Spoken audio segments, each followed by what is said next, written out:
I think we can agree that one of the more underserved segments in aesthetic surgery has been traditionally the aesthetic care of the woman in the genital area.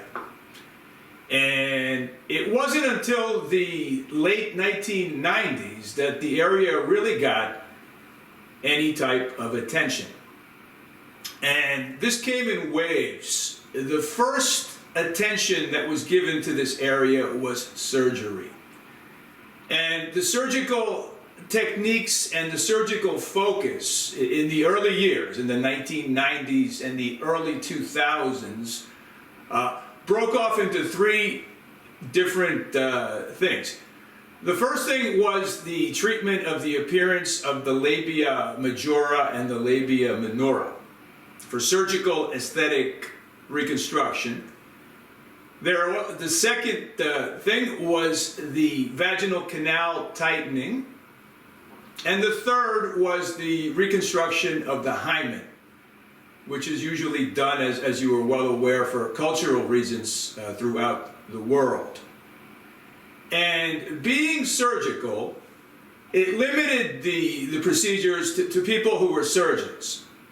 For the labiaplasty, which is an external structure, it was gynecologists and anyone else who was familiar already with other plastic procedures of the body and the face. So the groups of surgeons that were working at the time in these areas as far as labiaplasty were primarily gynecologists and plastic surgeons. We had a second group of procedures to tighten the vagina, the vaginoplasty. Now, the vaginoplasty is a derivative of standard gynecologic operations. Just like a rhinoplasty is a derivative of ear, nose, and throat otolaryngology surgery. So to get into this anatomy, you have to have a solid background in gynecology.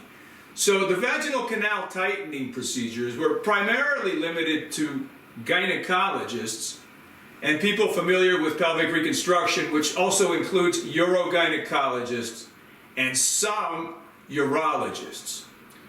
Plastics didn't get into the vagina in a significant way because they just didn't have the training in the vaginal canal area, but some would do some perineoplasty work. So in the late 1990s to the early 2000s, that was the second group of procedures that were available to patients. And then there was the hymenoplasty. Now the hymen is sort of an external structure. It doesn't require any significant dissection into the vaginal canal. So this was another area where gynecologists and plastic surgeons were also providing services. But in the late 1990s, there was no internet. Sure, there was internet, but nobody was on it. There was no social media. There were no smartphones. So this sharing that we have now and this transparency and ease of access to information didn't exist.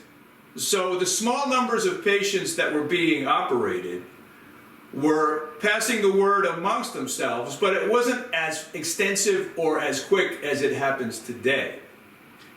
Also, it was brand new to the specialty of aesthetics and to the aesthetic space in gynecology. Gynecology was new to aesthetics at the time, and traditional gynecology societies, when they see anything new, they resist, and they start to criticize. So the criticism was there, the pioneers were working on these procedures, and small numbers of patients were starting to find out about these options. And then what happened in the mid-2000s, if you remember, reality TV shows became popular. And this brought into vogue treatments on television, documenting patient experiences. And some of these, you're probably familiar. Dr. 90210 came out around 2004. There was The Swan. There was Extreme Makeover. So all of these programs are syndicated. So they got distributed all over the world, and people would tune in and become familiar for the first time with cosmetic gynecology. But at that time, it was surgical. There was one non-surgical procedure available in the early 2000s, and that was the G-shot.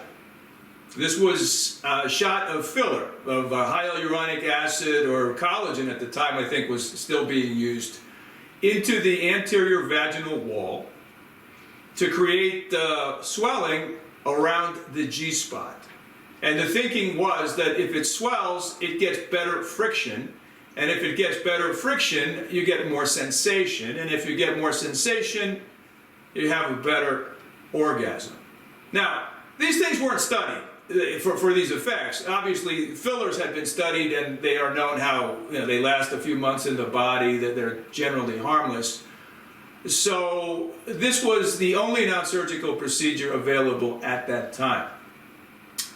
And then in the mid to late 2000s, one of my friends from Argentina, Dr. Adrian Gaspar, started doing preliminary work with non-surgical laser therapy in the vagina. He noticed initially, when he bought his first laser, that when he was treating gynecologic conditions, condylomas, and he was burning condylomas inside the vaginal canal, some of his patients with urinary incontinence noticed improvement of urinary incontinence. Some of his patients with vaginal atrophy, dryness, and problems with sexual pain because of lack of elasticity were noticing improvements as a side effect of these procedures that were being done for condylomas. So he started researching, and what he found was the dermatologic literature, which at the time, fractional lasers were just on the cusp of coming out. With the studies from Manstein and Anderson at Harvard.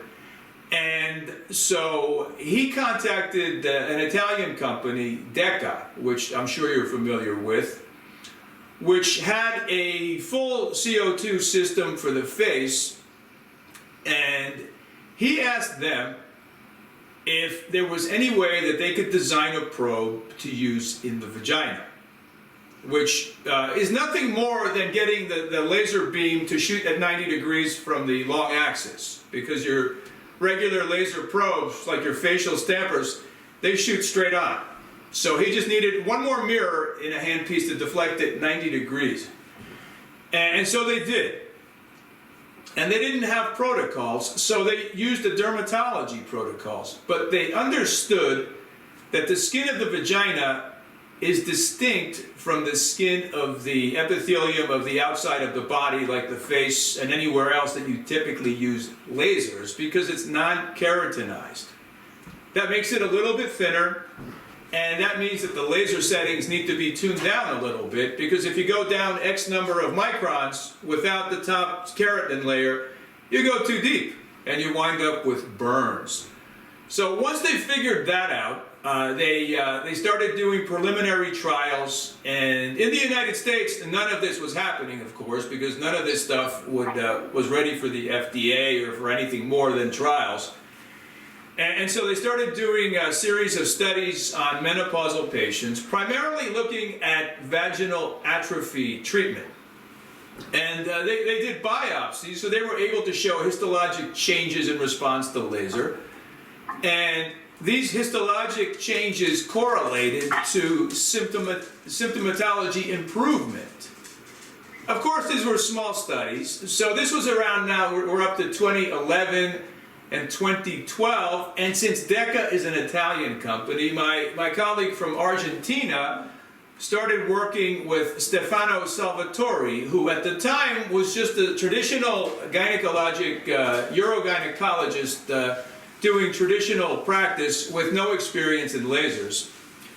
But Gaspar convinced him to start experimenting and doing trials using the protocols that he was working on. And so they perfected what came out to be the fractional CO2 laser treatments for the vagina, which culminated with DECA coming out with the Mona Lisa device.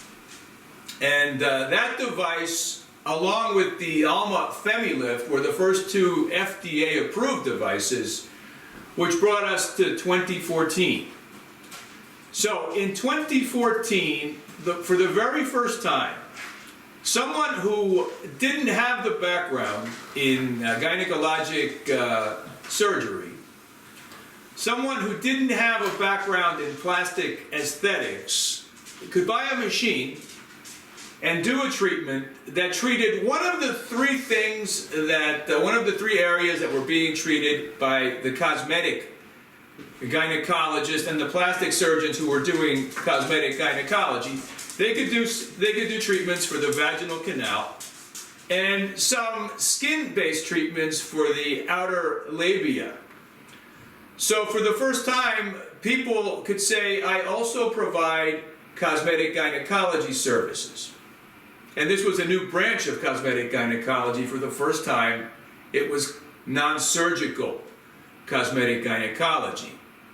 Well, this is a double-edged sword, because on the one side, the original cosmetic gynecology surgical providers were either very strong in aesthetics or very strong knowledge and skill-wise in gynecology. So when patients came in, they were getting a great evaluation by somebody with a relevant background in the treatments that were being offered. But you know how the industry is. The industry will sell treatments to anybody who wants to buy the machines.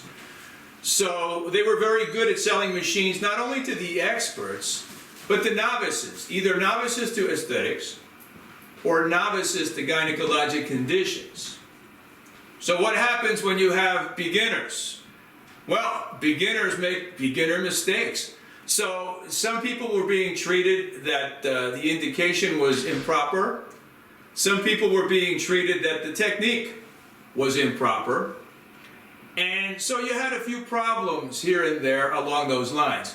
Most of the problems were not morbidity per se. People weren't being injured so much by the lasers as they were really the main problem was they weren't getting good results because patient selection hadn't been perfected by a large portion of people buying these procedures.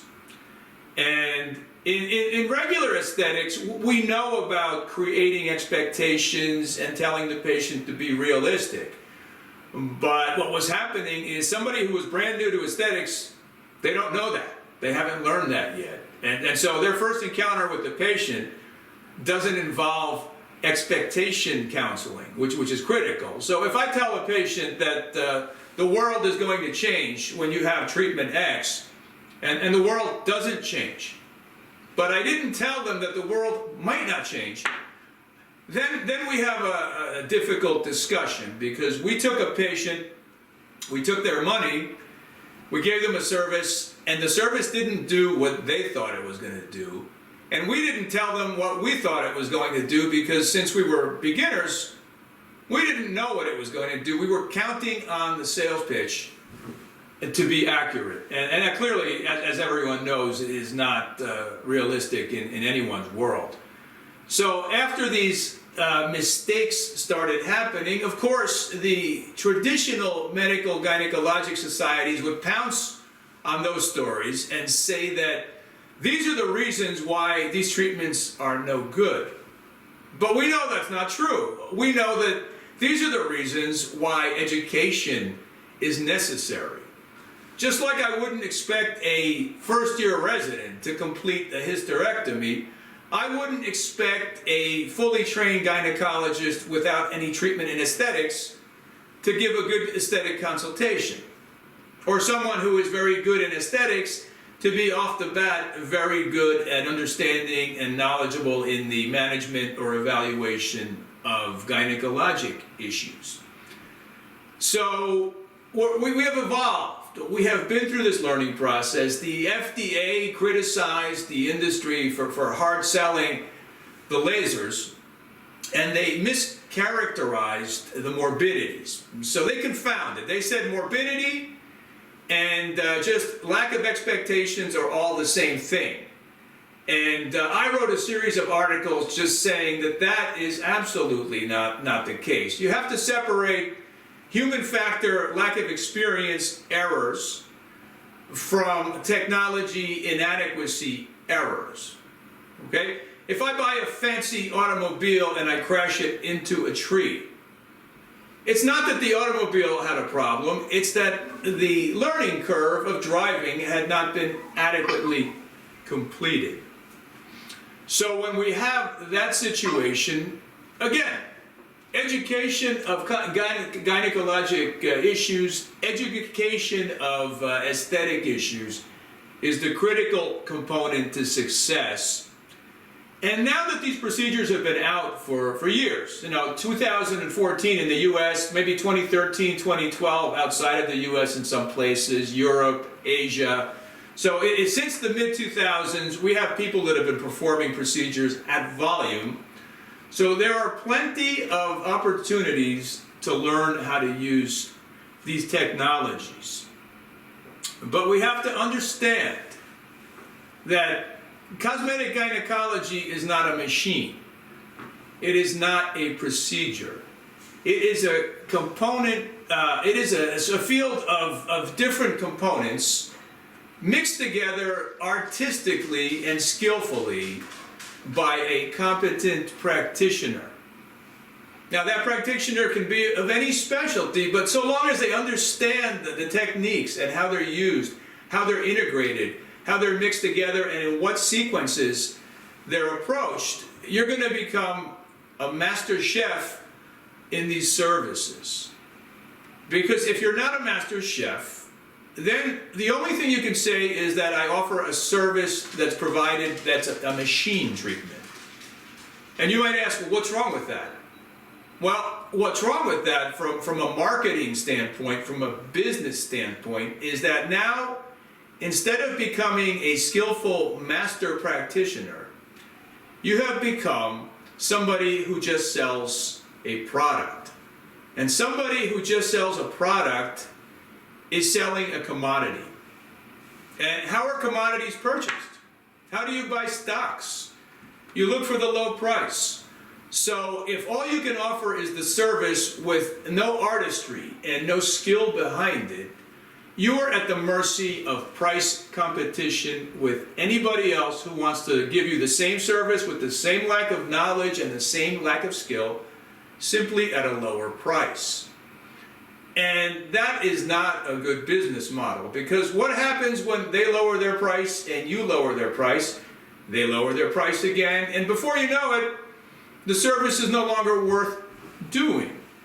So you have to become strong in understanding that cosmetic gynecology is not a machine. It is not a treatment. It is management of problems.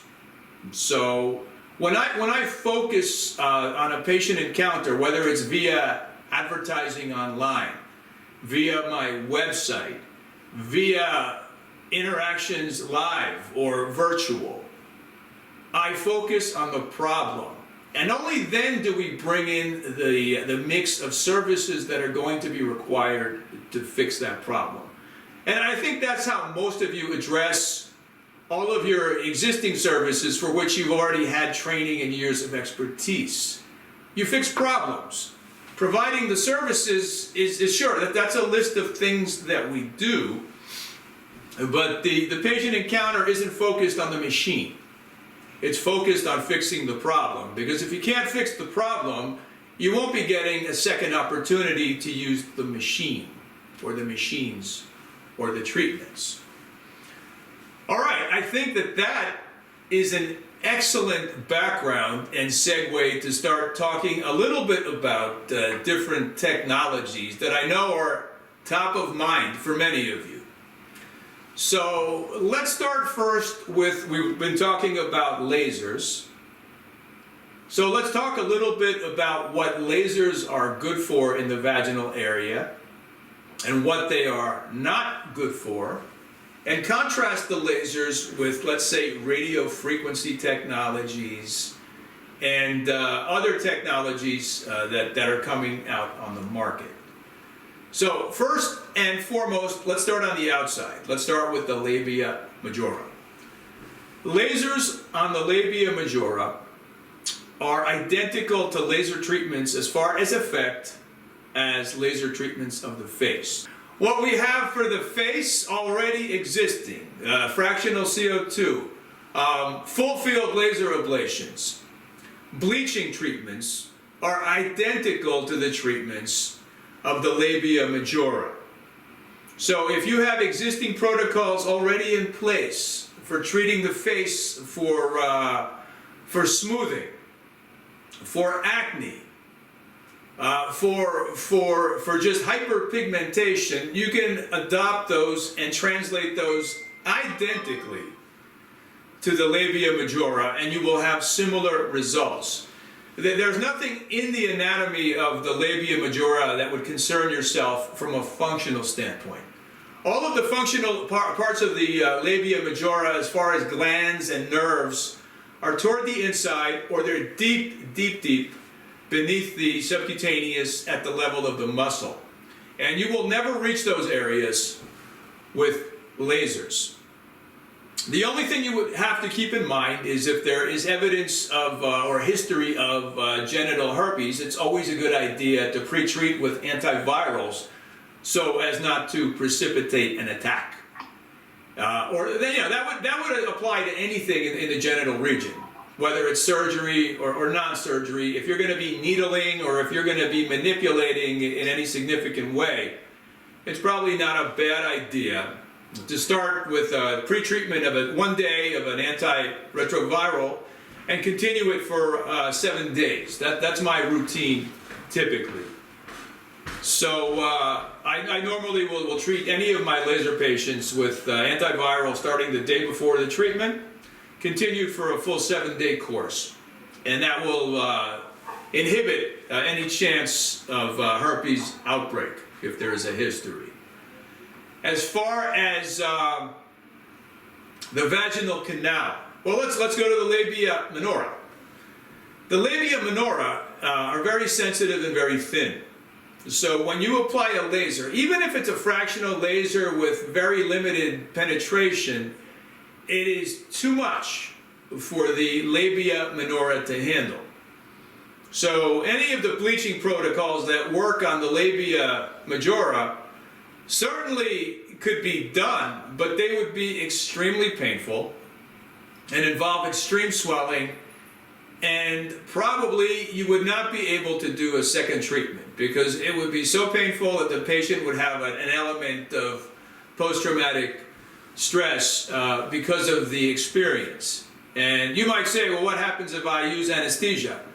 Well, I use anesthesia all the time, and anesthesia always wears off. And when it wears off after a burn injury to the labia minora, it is painful for weeks, and there's no getting away from it. So it's not recommended to use CO2 laser on the labia minora. Labia majora, fine. Use facial protocols, and you can do all types of facial-based treatments. Then we have the vaginal canal. The laser treatments for the vaginal canal are fractional treatments done in a series. Typical series, just like face, is usually 3 treatments to 4 treatments. Each treatment is about 4 to 6 weeks apart from the previous treatment. And each treatment will get an ablation, since it's fractional, of about 25% of the surface area. So if you do 25% of the surface area, and 6 weeks later you do another treatment, and 6 weeks later after another session, you do another treatment, you've basically done 75% of the canal surface area. And that will give you usually the maximum effect achievable with the laser. So what is that effect? What indications respond best to that sort of treatment? Number one, in my experience, has been the correction of vaginal dryness due to menopausal vaginal atrophy. And that one responds the most reliably and the best. So when I have a woman who says, my vagina is too dry, and she happens to be in the menopause, And it's not because of infection after the evaluation. It's simply just thin and menopausal. A series of 3 to 4 treatments of fractional laser, whether it's the Mona Lisa, the FemiLift, or any of the other ones on the market, patients respond well, usually. You have an occasional non-responder, but like anything else, you have occasional non-responders with any treatments. You have some patients who want a 4th treatment or a 5th treatment, and that's fine. But you have to be careful with the settings. There are some people who think that the bigger the setting, the bigger the result.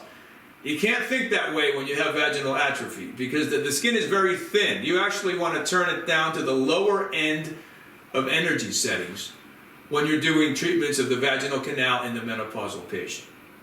In the non-menopausal patient, the younger woman, these treatments work well for urinary stress incontinence. But, like anything else, there are degrees of incontinence, and there are degrees of improvement, and there are certain types of incontinence for which this doesn't work. Now, there is no way to figure out in advance whether the treatment is going to work or not, even if someone looks like the ideal candidate. Now, to me, the ideal candidate would be somebody who is non-obese and has a mild cystocele. That patient usually will notice improvement of the incontinence with a single session of the treatment. However, since I am not able to predict the response, even in the ideal candidate, I have to approach the pricing and the strategy in a way to make it appealing to the patient and appealing to me, to look like I am giving a reasonable chance and a reasonable price for giving that chance to the patient. So, to put it in other words, I give the patient a low-priced first session as a test to see if the patient that I think is an ideal candidate is going to have a response. Okay, so in America, in my part of the USA, I typically would charge for 3 sessions over $2,000 for the full 3-session package. That's for vaginal atrophy. I have no reservations about charging that amount because I know it usually works. For urinary continence, I'm not sure if it's going to work, even in the ideal candidate. So I charge $200 for the first treatment. Then I charge $900 for the second and $800 for the third. So that if it doesn't work after the $200 trial, the patient hasn't lost that much money. And since I explained it to her that this is the only way we can tell if it's going to work, she is satisfied because her expectation from the first session wasn't success. It was probably I'm going to succeed, but I know for a fact that it's not going to cost me a lot of money. And the reason why this is very relevant, not only from a business aspect, but also from an options aspect, is that these patients typically have medical insurance. So when I take a patient who has medical insurance and I take her away from treatments that are paid for by her insurance, I'm telling her, listen, this is so good that it's worth you paying out of your pocket for something that's not covered by your insurance. So if I'm doing that, I better be right. Because if I'm wrong, they're going to say you gave me all this talking, but you didn't do any fixing. What are you going to do for me now? So if you approach it in this way with a low-cost test for the initial session, you're not going to have any problems finding the right patients. And you're going to be able to cover the cost of doing the procedure, which is like $100. You're paying for a probe cover when you do this treatment. So the other indication for which people sometimes use the vaginal CO2 fractional laser is to tighten the vagina canal, to make it tighter for sex, as a substitute for surgery, the Vaginoplasty. Now, this is very appealing in concept, but in practice it doesn't work. And the reason it doesn't work is very simple. The reason why people have vaginal laxity is because the muscles are loose. The laser doesn't tighten muscles. So if you tighten skin by doing a laser treatment, the muscles are still loose. And the skin tightness isn't going to be able to contain vaginal tightness for very long. So after a few times, a few sessions, it's not going to be able to give you any meaningful laxity.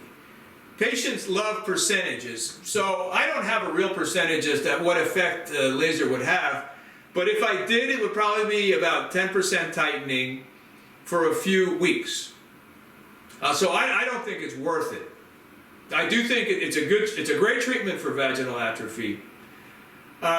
Great treatment for stress urinary incontinence when it works, but a poor treatment for vaginal laxity. What about the contraindications? There are very few. Simply if there is vaginal mesh, you don't want to be using the laser in mesh because the skin overlying the mesh is sensitive to being perforated. And if you perforate it, you might create exposure of the mesh, and that might create problems because that opening might not close. If you go through the literature in the package inserts that come with the equipment and the instructions for use, they list human papillomavirus infection as a contraindication to the laser.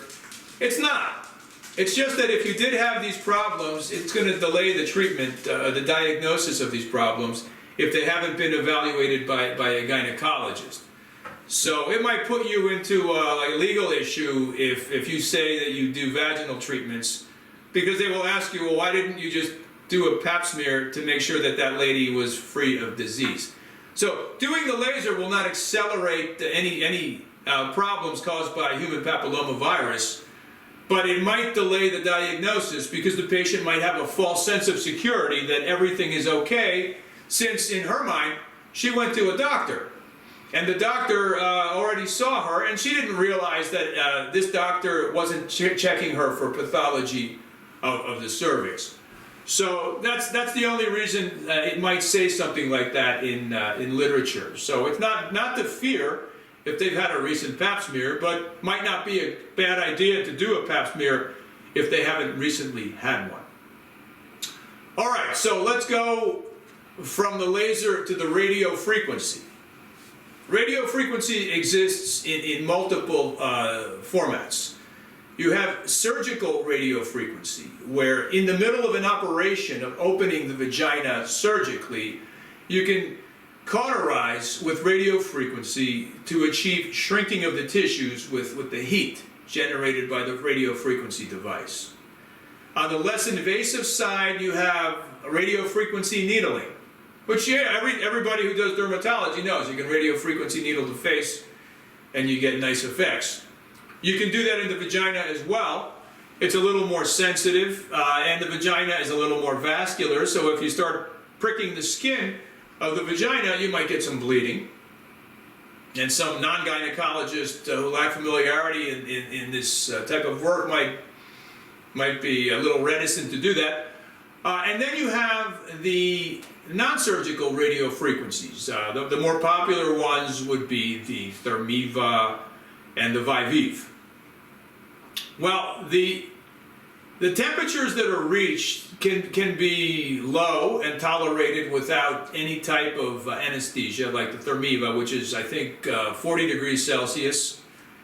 And some of like the Viviv, which has a hotter temperature, but it has cooling. So it cools the skin as it's doing the treatment, so you can go higher with the temperature.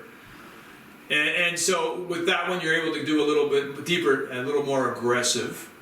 And there are various others out there. Every company seems to have a radio frequency device. Those are used similar to the CO2 laser in the vaginal canal to try to promote collagen production, increased vascularity, and then again, all of the improvements for urinary incontinence and vaginal atrophy. Now, my experience with radiofrequency, because most people who get a device, they just get one device, has been with the Viviv, which is the one that has active cooling. So the tip cools the tissue, and when it's cool enough, the computer in the device allows you to fire the hotter temperature radiofrequency activated, and then you have to wait until it's cooled off again to treat the next area or to do a second stacking on the same area. What I found from a operator standpoint is that it is a slow, cumbersome, and clumsy procedure, and I really don't think that for my style of thinking, my style of working, that I like to do these slow, clumsy, cumbersome treatments, especially when some of the treatment almost looks like some kind of erotic massage. I'm very uncomfortable with that format of therapy. I really don't think that it has reached its perfected state yet. In my mind, the ideal device would be able to do a 360 treatment in the span of 5 minutes or less.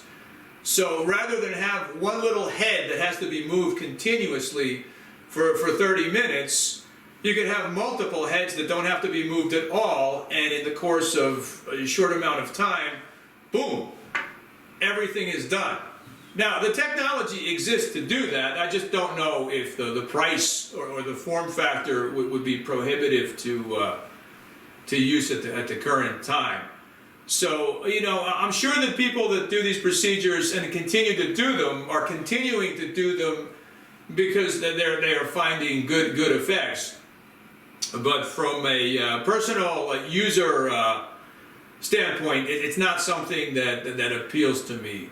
Also, in some areas, including New Jersey, where I work, I cannot triage this service into the hands of a non-doctor. So I have to have another MD, or I have to be the one doing the procedure. So it's a drain on my time to be wasting my time for a relatively low income procedure for just a slow, cumbersome process, which could be better done by somebody who is less expensive to me to be doing the procedure as the operator. So that's my spin on the radiofrequency. Some people have been using high-intensity focused ultrasound in the vagina for the same indications, for the laxity, for the incontinence, and for the menopausal vaginal dryness. Now, radiofrequency devices in the United States for vaginal use have not yet been FDA approved. So I do not have experience with using these devices. So what I can tell you now is that people in Europe, people in Asia have been using these devices, and they have experience with them. But I'm not going to speak to those because I have no experience using them, and I don't want to just tell you just speculation about whether or not they are worthwhile. Let's shift over to electromagnetic high-intensity field therapy. Now, this is a new therapy in the field of gynecology, pelvic surgery, but the technology is over 150 years old. Electromagnetics came out in the 1890s. Nikola Tesla developed the first generation of devices. And these devices were not something that evolved in the United States. They evolved in Eastern Europe and Russia primarily because the United States had issues with these devices. Not because they didn't work, but because they were considered in the wrong camp as far as the medical profession. So it wasn't coming from standard medical schools, standard medical philosophy. So they just said, we don't want it, we have an agenda. And so these things were developed in Eastern Europe and Russia, and they came back to the United States in the 1970s and 1980s but at a low level and outside of the medical field. They were used by chiropractors. They were used by non-medical pain therapists. They were used by athletes. A lot of Olympic teams were using these things as muscle recovery devices. And they were being used in, and I have direct experience with this in the horse industry, for thoroughbred racing horses, for pleasure horses, for therapy, for muscle therapy. So there is a long history of high-intensity focused electromagnetic field therapy for the use for muscle therapy, for recovery, and for pre-treatment in areas that people think are going to have problems. So a chair came out, the Emcella device came out from BTL Aesthetics a couple of years ago. And what it does, it contracts the muscles in the pelvis at a high frequency in a short amount of time, and that gives you an improvement in muscular related issues. And it gives you something stronger than what you could achieve by doing the exercises yourself, because it's thousands of contractions in a short amount of time. And so the Emcella device came out, and a few other companies have come out with similar devices, and they're getting into legal battles over who's stealing technology from who, but that's life. And so this is an expanding field right now. Also in the aesthetic space, it's being used on muscles of the abdomen and the chest and other areas to improve tone. So it's also an appealing technology in body contouring. The main role of the procedure in the gynecology space is for urinary incontinence issues and for laxity issues, because those are primarily muscle issues. Now, incontinence also is influenced greatly by damage to the supports around the structures and the muscles themselves. So if you do these treatments and the muscles are damaged, you'll find some improvement, but you won't find maybe maximal improvement, but it's going to be the maximal improvement that can be achieved by muscle therapy alone in a non-surgical setting. And so that's the other big technology that's out there. So we have lasers, we have radiofrequency, we have high-intensity focused ultrasound, and we have electromagnetics. That's on the machine side. On the non-machine side, the magic word is growth factors, platelet-rich plasma, stem cells, and that's not unique to gynecology. That's a space that's evolving everywhere, and now you've been familiar with it unless you haven't been living it in the real world. But plasma is used to mix with fat. Fat is used for injections of the labia majora, in many instances for deflated tissue. Growth factors are used basically to supplement the healing of any procedure or any surgery. So if you have vaginal reconstructive surgery or vaginal aesthetic surgery, it's not a bad idea sometimes to inject in a little platelet-rich plasma. You might find that if you have a patient who's a smoker, you might want to counsel her that she needs to do everything possible to accelerate healing because of her smoking tissue effects. And you may also use these products when you do the vaginal laser treatments. Just like when you do a laser treatment of the face, injecting platelet-rich plasma is something that is frequently done to accelerate or enhance the healing. So that's what we have. Well, we have surgery for the labia minora and the clitoral hood. We have surgery for the vaginal canal to make it tighter. We have the hymenoplasty. We have non-surgical machines to do treatments that sort of combine a little bit of aesthetics and a little bit of gynecological issues. And we have injectables. So we can do injectable fat, we have growth factors, platelet-rich plasma, and everything else that's commonly used in the aesthetic space. So now we see almost this melange, this fusion of what we're doing, what the dermatologists are doing, in addition to what the gynecologists have traditionally been doing. So I think that will give you, if you're not familiar with this stuff, a perspective on where these technologies sit, how they can be integrated, and some of the issues that arise if you're going to get into these procedures on patient counseling, because the counseling that they get online usually comes from the companies and is very optimistic and maybe overly so.